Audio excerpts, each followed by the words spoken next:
I just got off the phone with Brian Fullerton. He called me up. He said, Keith Kelfus, we're doing the 2024 Entrepreneur Academy live Saturday, November 2nd in Novi, Michigan. And your name kept coming up, seeing if you wanted to speak, bro. So I paused and I said, what do you want me to talk about? That's a wrap. I'll see you there Saturday, November 2nd, Novi, Michigan. Go to launchpreneuracademy.com to get your tickets, and I'll see you live. It's going to be a banger.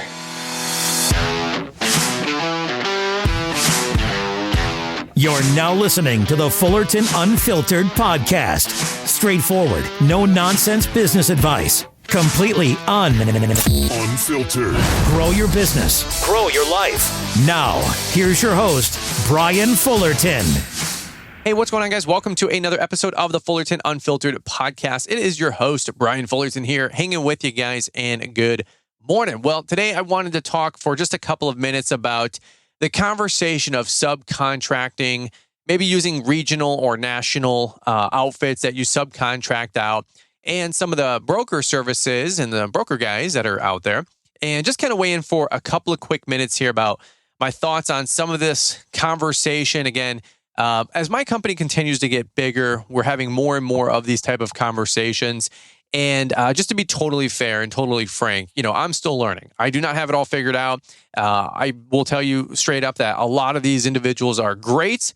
Also, a lot of them are garbage. And you got to find and vet who you think, fits the mold for what I just described.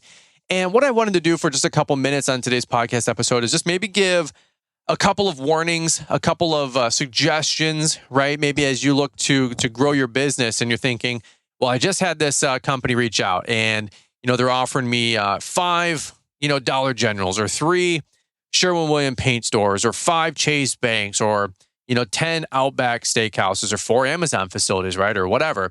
Again, obviously I haven't hit the rungs to do an Amazon fulfillment center, right? Like obviously elephant in the room, but we have learned quite a bit with dealing with by now about 4 or 5, maybe 6 different companies that we've either done work for, of course, been approached by about a half dozen, if not many more, and being very picky and choosy about the work that we take on and the work that we do and the contracts, the negotiation that we've done some work for. Now, again, I have a very, very myopic, very, very small picture, right, on this whole conversation. So I'm always learning.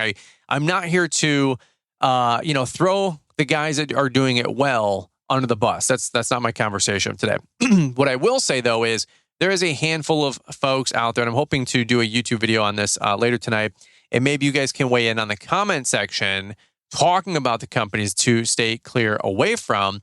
And those folks are garbage human beings, and that's who I really do want to have a conversation about today. Now, ironically enough, everybody's got their own opinion through this whole conversation. So who I might think is decent, you guys might say, hey, those people stink. And who I might think stink, you guys might say, hey, they are responsible for giving us 5 FedEx shipping centers. They've been fantastic. Okay, well, that's cool too, right? Everybody's going to have their own, experience with this whole conversation. Okay, so what I wanted to do is just talk about for a couple of minutes, because I know a lot of us are excited about growing. I know a lot of us are growing. And as we continue to build our businesses and our SEO is ranking higher, our visibility is ranking higher, our name gets out more with some of our friends or peers or brokering services, or maybe you're going to different trade shows and you start meeting some of these regional or national companies, you're going to start getting more and more of these opportunities. Now, again, just pump the brakes here for a quick second. I'm not saying anything that I say in today's podcast is law. What I'm just going to share about today is my experience with a few of them. Okay. Admittedly, I'm going to omit some names. That way I don't have any legal ramifications, but I will 100%, like I said earlier, do a YouTube video, and you guys are more than welcome to weigh in and, share, maybe not bash, but just weigh in and share, your experience with some of these companies. And that way names can get out there. I'm actually part of a couple of Facebook groups as well, where we get to have a lot of these conversations. And, there's brands out there that if their name came across my desk with a bid, I would absolutely run for the hills. Not even because I have any experience with them, right? But because you guys do and everybody shares. And that's the best thing about this industry and this community done right, is if you're networking, who's a good person to work with and who's not. So a lot of words just to say, I've had a lot of folks recently ask about, doing a YouTube video or a podcast on, broker companies. And again, I have nothing against any specific, quote unquote company in particular, although a few of them can burn in hell. But so I'm not like coming at any one person today. What I just want to maybe give some suggestions on is like how to approach this whole topic of, subcontracting some work. So that being said, a lot of words. Let's jump on into it here in just a quick second. We are going to hear from today's show sponsors and announcements. There's a lot of great things going on, by the way, especially post-Equip Expo. We've got some great new advertising partners with Plowright Marking Stakes, Earthway spreaders, and they have their great Polartech shovels. We've got Branded Bull, Cycle CPA, a lot of great sales coming in November, right, for the Whole Ball of Wax and Launchpreneur Academy, broadly speaking. Those are all going to be announced here really, really soon. More and more folks every single day joining the Link membership, which is just phenomenal. I think we actually have Keith Kelfus joining us live tonight at 9 p.m.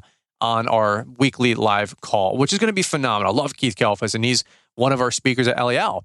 Launchpreneur Academy live tickets are selling like crazy. I mean, there's just so many great things going on. I just want to hit pause for a quick second because if you guys are new here, it's kind of like drinking out of a fire hose. But I just want to let you guys know, like, we super appreciate the love, super appreciate the support, the affiliate codes. You guys support our live event. I think just yesterday we sold 6 tickets, and then again today we're already up to 3 or 4 tickets, which is phenomenal. So Launchpreneur Academy Live on track to have another 250 to 300 people there, which is just going to be wild. We will take tickets all the way up until I think the 28th or something like that, Monday or Tuesday. And then after that, we're going to cut off ticket sales online. You can still do cash at the door. So we hope to see you guys there. But everything being said, I do want to kind of dial in on this brokering topic for a couple of quick minutes. So let's hear from today's show sponsors. Let's keep this thing moving, and we're going to come right on back. Winter is fast approaching, and if there's one thing lawn care pros know, preparation is key. Whether you're handling commercial or residential services, securing your snowplow contracts now is crucial. And here's the best part. Our contracts have just been updated. Locking in your contracts now stabilizes your winter income, letting you plan and allocate resources with confidence. Get immediate access to the Snowplow Contracts Bundle training program today at launchpreneuracademy.com. Our updated structured contracts show that you're serious about delivering top-notch service. Whether it's a commercial property or a residential driveway, you're giving clients the peace of mind they deserve.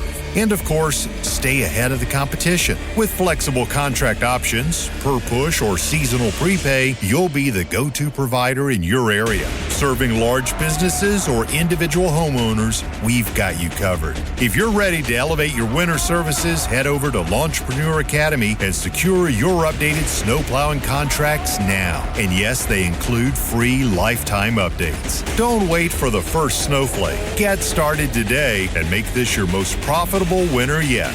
Visit launchpreneuracademy.com, and we've provided a link in the podcast description. All right, guys, well, hopping back on into it here, let me just go through a couple of scenarios here. And first things first that I wanted to talk about with the brokering services or just companies that try to reach out to subcontract you. Number one, this kind of goes without saying, but I just have to say it because, we all, failed, in sixth grade, that test where like the very first thing was read all the directions. And then you go through like steps 1 through 11 and it's like, paint a picture of a dinosaur in the corner, paint a picture of a flower in the bottom left corner. You flip the paper over and make a big giant star. And then, number 4 was turn the paper sideways and draw the number 9. And then you get to like step number 11, which was ignore all instructions between 1 and 10, write your name on the top right corner, leave the paper blank, and turn it in, and you get 100%.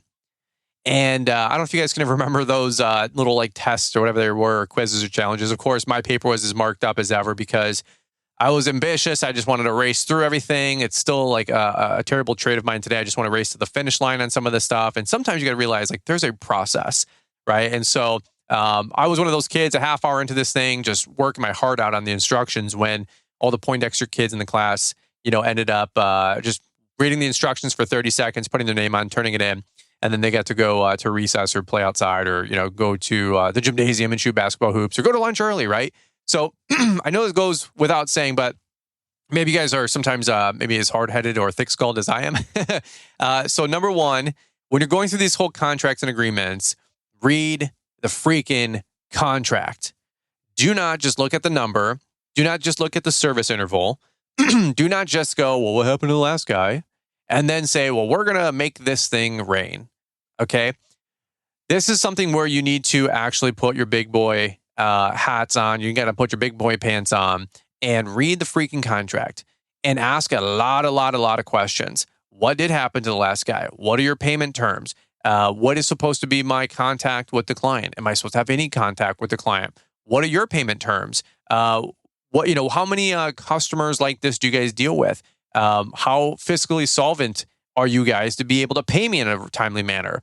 Well, that's kind of a brash statement. Well, maybe not ask that one, but you guys get the drift. That's kind of where I'm at with a lot of these companies, because we've all heard and seen through all the Facebook groups and just through the chatter and the back end channels of a lot of these people getting big, and then something happens where they go bankrupt or they don't get paid out by, a large national retailer or toy store retailer, right? Some of you guys know if you know, and or just a bunch of crazy stories along the way, and then you're caught holding the bag after doing service for 3, 4, 5 months of winter or 6, 7, 8, 9 months of summer. So this is a good time to ask a lot of questions. Look and read the freaking contract. And I'm going to circle back to that in a second. Number 2, the company you're working with. Go to Google and actually Google review them. Look at their reviews and see what they are rated. If it's a 4.9, 85-star, type reviews, hey, we use such and such as a national broker. They've been great, pays well, great customer service, and great partnership. We're 4 years deep, and that's what the majority of the reviews look like and sound like. Then you're probably heading in the right direction. Let's say there are, another brokerage company out there, and their rating is 1.7 stars or 1.1 stars, and they have 60 one-star reviews, right? Like that might be a good reflection or mirror of who that person is as a company. And maybe that's a good sign to not do business with them, right? Hey, late payers, slow payers, I did the work, never got paid. And there's 50 comments like that. Well, again, then that would be a huge red flag to not work with that company. I know this sounds remedial. I know this sounds kind of a no-brainer, but I'm taking it from the top here. Maybe you guys are looking to expand business. And again, you get an email from somebody saying, well, hey, we've got 10 7-Elevens or 5 Chipotles. Do you want the work? And all you're thinking is, man, I got to hold a plug. I've got some snow that we could take on. I've got some landscaping work. We just had another crew. These $5 generals, we drive by them 5 days a week, or we have these 3 USPSs in my town, in my route. I mean, yeah, we drive by it every single day. Sounds like a great deal to me. Nay, it may not. And I'll tell you from personal experience, we've been burned a couple of times now in terms of grossly slow paying clients. Going to guns and war with the same client now twice. I went back to an abusive relationship, and I shouldn't have. I actually did go back with one of these brokerage firm companies. I ended up renegotiating basically net 60 terms to net 30. Prepay for all the catch-up work that you wanted done from the previous guy that wasn't doing it. I wanted all that prepaid, and we did get a prepay. And then we actually went a couple months out and weren't getting paid. Shocker. All right, so let me just take it back a couple quick steps here. Look at the contract specifically when it says what I had just alluded to, like who is doing the work and are you going to get back billed for work that's not completed? One of the things that in these brokerage companies try to do is they try to say, hey, for $300, $400, $500 a month, or $2,000 a month, or for $30,000, we want X, Y, and Z. But then you read the rest of the contract and it says all deadheading, all pruning, 3 rounds of fertilization, beds being edged, shrubs being pruned, weeds being sprayed in the cracks, weeds being sprayed in the beds. I'm trying to think what else. All this extra work is like swooped or swept in this $400, $500 a month contract, or $800, $900 a month contract, or $2,000 a month contract. And I've seen a little bit of all of it. And again, I've seen a lot. Let me just rephrase that. And I'm sure there's a lot out there more that I'm still going to see. But my point is, we've got one that we're taking on right now. And they wanted like all this stuff pruned and some cutbacks, all this other stuff. And the previous contractor supposedly was supposed to do it all, ended up not doing it, canceled and quit the job, which is why all the work wasn't done, because he probably said yes to this account and realized there's like another $2,500 worth of work here, bit off more than he can chew. And then the email comes to me and says, can you do all this extra work? And I'll carded all the prices. I said, sure. Here's what it's all going to cost. I want it all prepaid, and then we'd be happy to help. And they really try to get you on this quick urgency kind of conversation. Well, we need these sites done by Monday. They need to be done by Friday. This is an emergency situation. We'll pay almost anything. And then you go there, do a bunch of work, and then they say, oh, well, you need to do X, Y, and Z more, and X, Y, and Z more, and X, Y, and Z more, and X, Y, and Z more.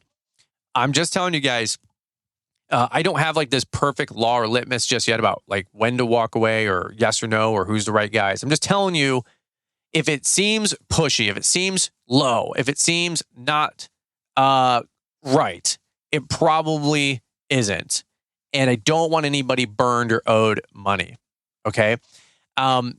Two things. Again, if you try to abandon ship on some of this stuff, I will just tell you guys that they're going to try to back bill you for the work that you should have been performing. And whether that's right or wrong, whether that's true or false, I'm just telling you that's how a lot of these guys work. And they just try to strong arm a lot of folks. I'm not saying all of them, right? I'm sure there's some guys out there listening in like, well, we don't do it that way.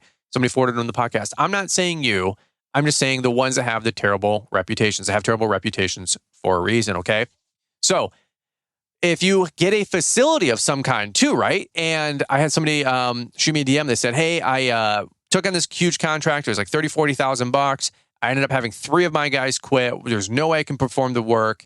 I'm already 2 weeks deep. I don't know what to do. And I'm screwed. What do I do? And I'm like, bro, I don't know what to tell you on that one. I haven't navigated that myself, but tell them that you can't do the contract and then figure somebody out that can. Like, I don't know what else to tell you. My heart went out to the dude, obviously, but he's like, well, they're threatening to back charge me to have somebody else do it. And I'm like, bro, like that's what they're supposed to do if you sign the contract.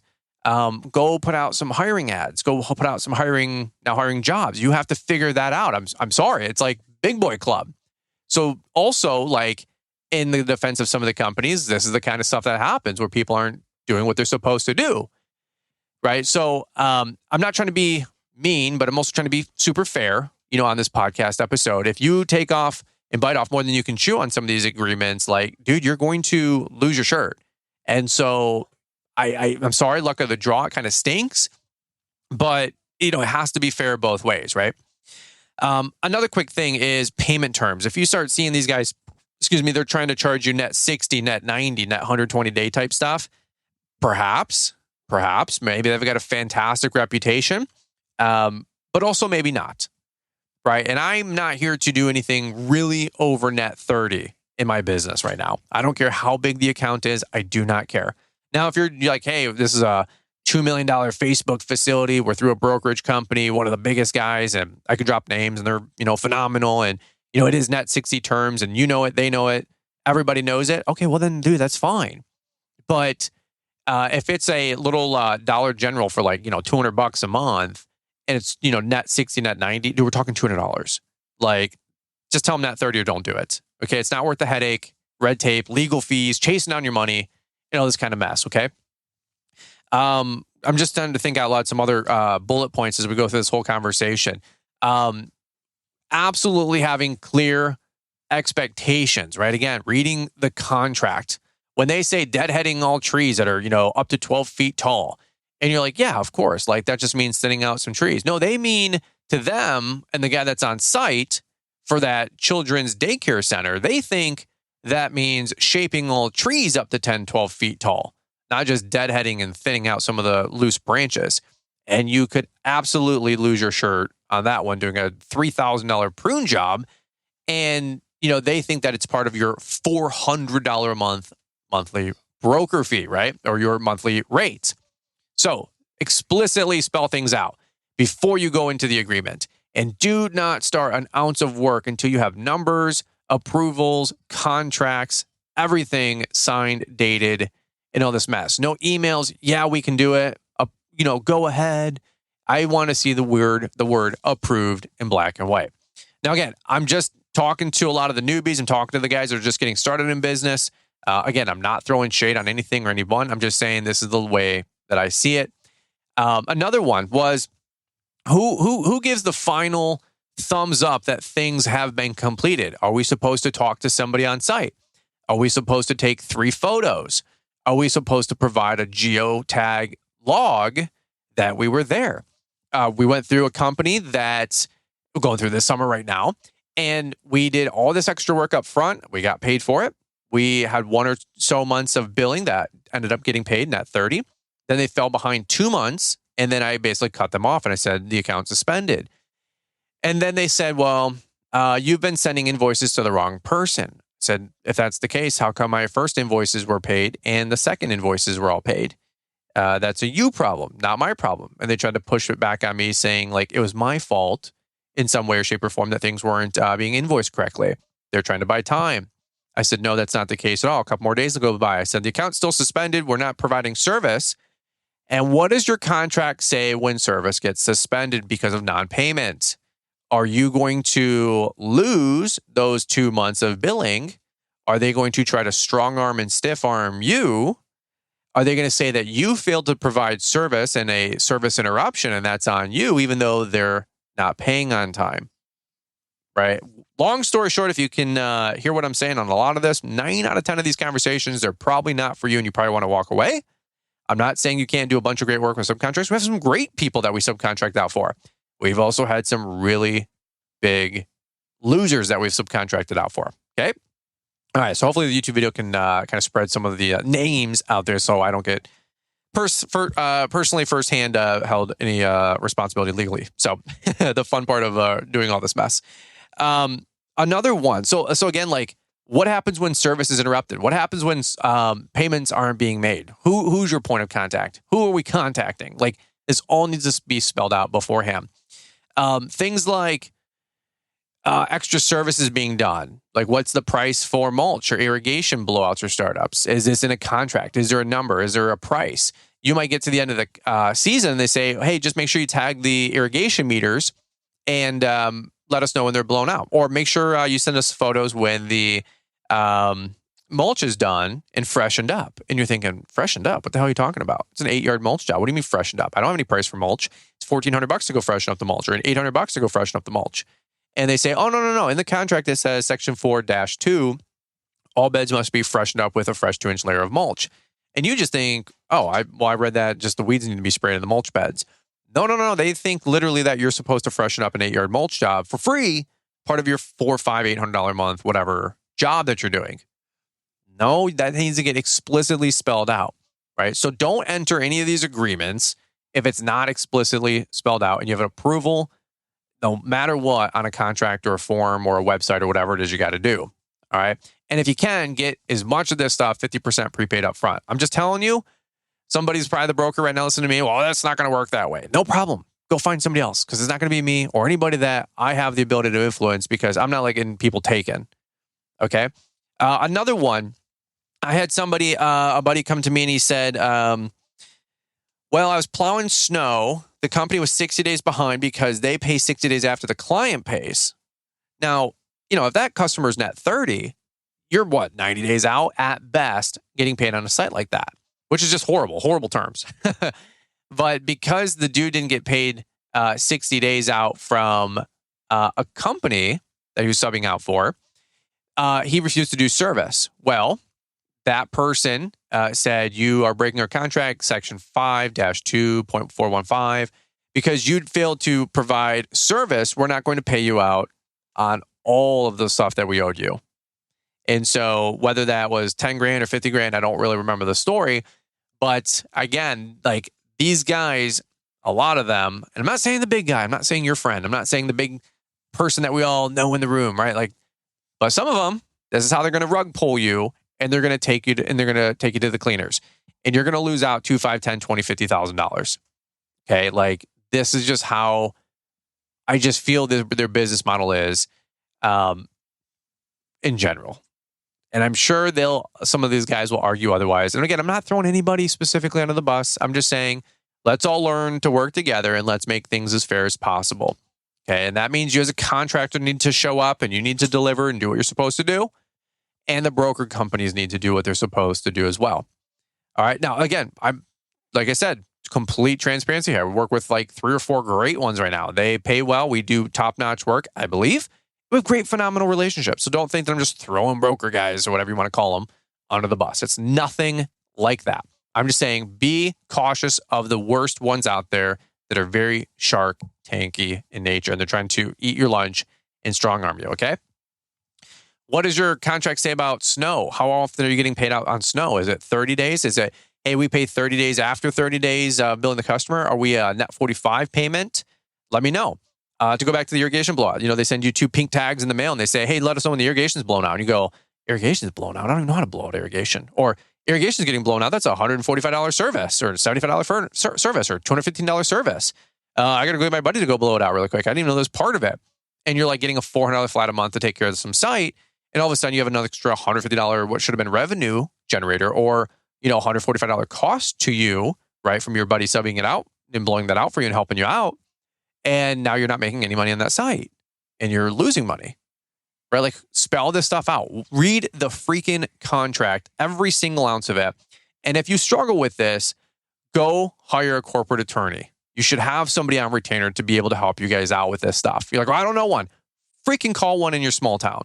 Call your guru, whoever your guy is. Find somebody online and pay the $99 coaching call. The 20-minute free consultation is free, right? After that, hire their services for $200-$300. It'll be the best money spent. All right. Just to be totally honest with you, a lot of the stuff that comes across my plate in my email box that's from out-of-state folks, it's usually mostly garbage. They're like, hey, do the 7-Elevens or the Speedway gas stations. You look at the price points, it's like $45 for a salt run. I'm like, bro, there's no way you could salt the parking lot for $45 and they have the amount of liability from a slip and fall. And it's only salt, only no plowing, obviously at a gas station. I'm like, you think we're going to get a salt run for $65 at the local gas station? You're out of your freaking mind. And maybe it's Speedway, maybe it's not. I'm just using like, those are examples, right? Or maybe you get, I don't know, other companies out there that are drugstores. And like, here's what the price pays. And you're like, what are you talking about? Like, that's a third of what I'd even plow something for these days. Well, that's just the going rate. Nope, it's fine. Not for me. It's not. I'm willing to hold out, let you lose your contract, and then let that deregulate back to the local regional guy, like actual regional guy, not like Midwest regional guy. Okay, for a broker company. By the way, this is a great time where you can still swoop in and snipe sites. Sorry, broker team, broker friends. All is fair, love is war. I know the sites that we lose to bigger companies or bigger outfits or regional guys or even bigger companies nearby. And I am constantly in contact with the sites that we lose that, nationalize or quote unquote, get the big broker guys or the bigger companies. I'm constantly pecking at those sites saying, how's the service? How's the pricing? Oh man, they charged $1,500 for a leaf cleanup. Like $1,500 for a leaf cleanup. Yeah, they did a terrible job. I said, we do $600 for a leaf cleanup last time you guys were with us. Yeah, I know, but my boss wants to take it back, into one company that does 26 sites. Hey, no problem. He should do 25 sites with that company and you give your site back to me and I'll give you white glove experience, white glove service. You get my cell phone number, and not only is one of my contractors subcontractors a half mile down the road, I'm 4 minutes down the road, and we'll make sure that your site is spotless. Is that right? Yeah, absolutely. Yeah. I know he's got a lot of headaches, but your site won't have to be one of them. And not only will you pay less, which helps you, Mr. Store Manager, bonus more, he smiles. He's like, yeah, now I'm picking up what you're putting down. I make more money because it goes to my business and not the regional, quote unquote, small player guy or broker guy. Don't think for a second that I'm not trying to get those sites back or that I'm not trying to take that business. You're out of your freaking mind. All right. There's a lot more here that we could talk about. I think at the end of the day, the number one thing is read the contract. Make sure you get some good pricing. If it's not good pricing, turn it down.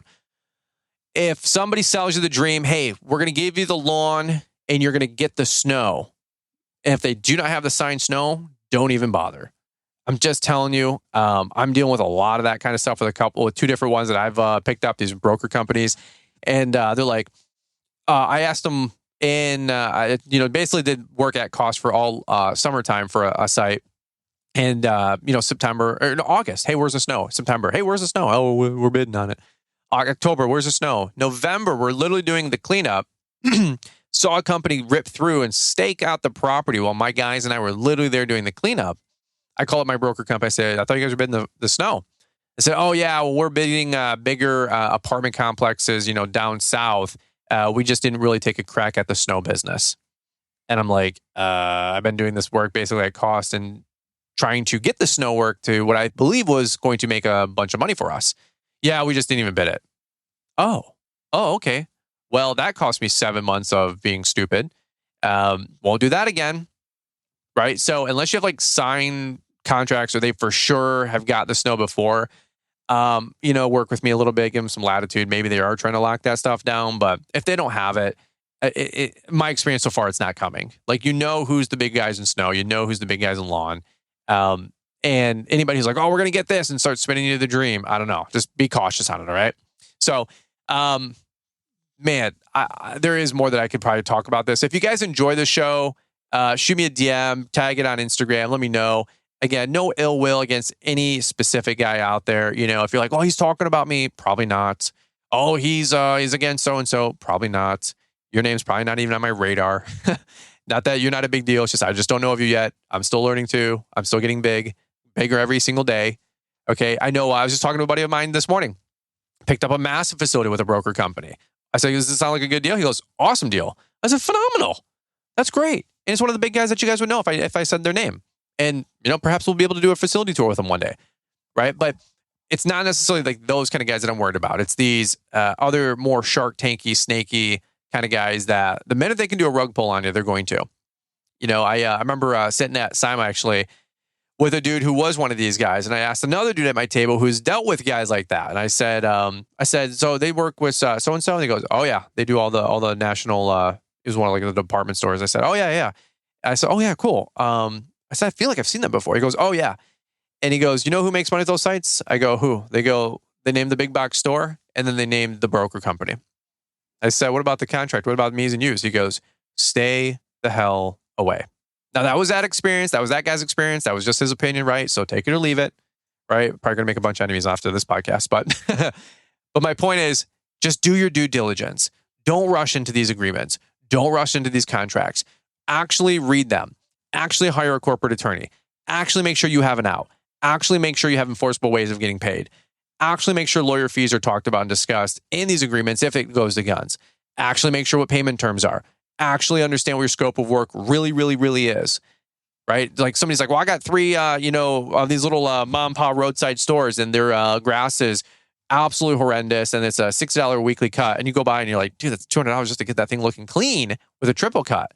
Well, I wouldn't take it on the chin for $65. Say, hey, we'll get it back in the shape. It's going to be $200 up front for us to do a one-time cut to clean that up. If they're actually interested in the account, they're actually thinking long-term, pay it. If not my problem. Or they're going to pay it. They're going to back charge the previous contractor. Hey, sorry, previous contractor, not my fault. You didn't do your due diligence. Not my problem, but I'm going to get paid on it. Right. And if it gets back charged to you, dude, that's your freaking problem. Okay. Like you got to do your due diligence. But that's the biggest thing I'll say is read the fine print when it comes to these agreements. And by the way, there's a lot of companies out there, like I said, I am working with. We've made a lot of money with.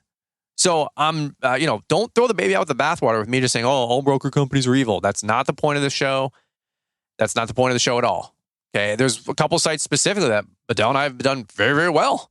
Jackpot jobs, great companies, great sites, great pricing, great customer service. Everything's been great. The store's been great. The company's been great. Our service has been great. It's a winning trifecta. It's a winning strategy, right? It's a winning team. And you can do that for sure, make a boatload of money. Okay, so nothing against any one company in particular. If you guys do have some stories, you guys do have some folks you want to weigh in on, respectfully, I don't want it to be a bashing session, obviously, but if you do have some companies that you want to leave some anonymous hot tips about who to work with and who not to work with, you're more than welcome to, hopefully, if I get a video dropping either today, Wednesday on YouTube, or on Friday, we'll see where it goes in the queue. And you guys can let me know who to work with and who not to work with as we expand and continue to get bigger ourselves, right? All right. Well, guys, that's what I got for you on today's podcast episodes. Making friends out there in the industry, I'm sure today on today's podcast episode. But if you have a bad reputation and you're one of these snaky, sharky companies, I hope you get everything that you deserve long-term. Karma's a B. And I'm telling you, if you're screwing the little guy, I will do whatever it takes to make sure that you are publicly bashed, because you can go to hell. And if you're a great broker company, I love you. Hey, welcome to the show. And if you got some tips to weigh in on how small contractors can partner up with the big guys to do better, hit me up, shoot me an email, and let's get you on and give us a bunch of tips and tricks so we can position ourselves to partner up with you guys so we can all make a bunch of money together, both winter and summer. Fair enough? So, all right, over and out, guys. Love you. Hope this episode made some sense today. Appreciate you guys listening in, and we'll catch up with you guys here on the next one. You're probably listening to this podcast because you want to get better at the business of lawn care. If you have made the decision to go all in, then the whole ball of wax at lawntrepreneur.academy.com is the fastest route to starting strong and putting your company in the best position for success. The whole ball of wax is everything Brian Fullerton offers, with a few exceptions, at less than half the price of purchasing every training course, program, and resource individually. When you purchase the whole ball of wax, not only do you get instant access to everything on the site, along with a one-on-one coaching call with Brian, you get lifetime updates to all courses, and when new programs come online, those are yours for free. Pause the podcast, go to lawntrepreneur.academy.com, click on the store tab, or use the link in the podcast description. Thanks for taking the time to listen to the Fullerton Unfiltered podcast with Brian Fullerton. We hope you enjoyed this production. If so, please consider leaving us a 5-star review for the show. While the techniques and ideas presented here are designed to help you grow a more successful and profitable business, no one can guarantee these results for you. We want to emphasize that entrepreneurship is not easy, and the ideas presented here are just the opinions of Brian Fullerton and his respective guests. No one can guarantee success for you. That being said, we hope the ideas presented here help you and motivate you to go on out there and crush it with your own business. Fullerton Unfiltered Podcast. Thanks for listening, and we hope to see you on the next episode. This has been a Brian Fullerton and Mr. Producer production. Here's a recent episode of the Branded Bull podcast featuring Brian and Adam Fullerton. Make sure to subscribe today. This is the Branded Bull Podcast, a show dedicated to helping take your business to the next level with winning marketing and branding tips and strategies built for today's competitive world. Ready for your business to make its mark and stand out from the competition? Let's get into it. Hey guys, Adam Fullerton here with the Branded Bull Podcast. We have another great episode on the docket for today. We're going to talk about ROI, return on investment, and that is something that we should all be thinking about and looking at and making sure we're making money, the margin is there, and of course, satisfying the customers. But ultimately, are we doing it? Are we making a profit? And is the return there? Is it all worth it at the end of the day? So joined in studio with me is my brother, Brian Fullerton. Brian, how you doing today? I'm doing good. Man, we're gonna talk about this one. It's going to probably be maybe a mindset shift for some of us out there. Is that okay? Is that okay to challenge you guys a little bit out there in the marketplace? Here's what we want to talk about is marketing and really the word ROI, return on investments. Now, here's the mindset shift. A lot of us, we decide to start a business or get into business for ourselves. And to be frank and to be fair, a lot of us come from the employee world. Nobody's usually taught entrepreneurship in high school, maybe college, of course, from a professor who has a job, whole nother story for a whole nother time. But a lot of us, we're not used to the word invest, unless it's a traditional sense, Adam, like a Roth IRA or 401k, right? Like when you think about that, when you're investing something now, you're hoping for a greater return later. Well, in a traditional sense, with the market, sure, like that's a fair play. All of a sudden, you decide, hey, I'm going to start a business. I'm going to start a plumbing business, a landscaping business. I'm going to be a dentist. I have a medical device sales company. And all of a sudden, I have to start what you believe is, look at all these expenses. I have a warehouse. I have a truck. I have office staff. I have an admin that answers the phone. I've got internet subscriptions. I've got tech stack subscriptions to help me run this thing. And you're like, man, I am just spending a lot of money to now run this business. And it almost feels claustrophobic or overwhelming because you're spending money maybe in a different fashion than you ever have before. And obviously there's some cost to doing business. But one thing I want to talk about on the marketing side is that we are here to not spend money, but invest money. Now, yes, it's a spend. It's called an ad spend, for example, but it's an investment into getting more work and more business. And here's a quick analogy that I heard from somebody, and you probably know where I'm going. And it stuck with me a long time ago because somebody presented in a third grade level. And hey, for somebody who, aced third grade twice, it was amazing. You know what I'm saying? So it really stuck with me. Bad joke there. But here's the deal.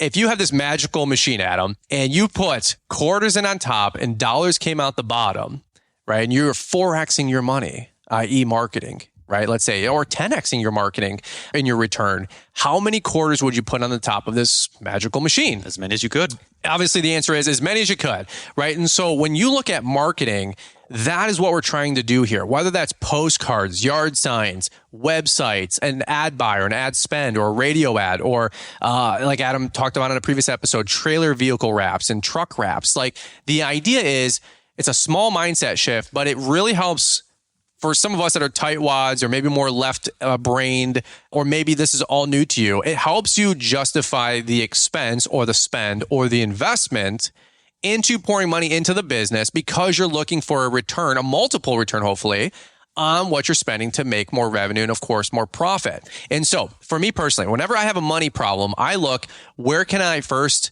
invest, or where can I go to get a quick return or a multiple return? Yeah, so I can always save money and cut back. But the idea isn't to save money and to cut back. The idea is to out-earn the problem with making an investment that creates income, that creates profit. And so if you guys are ever struggling, well, the business is flatline, we have no money, we have nothing coming in, what do we do?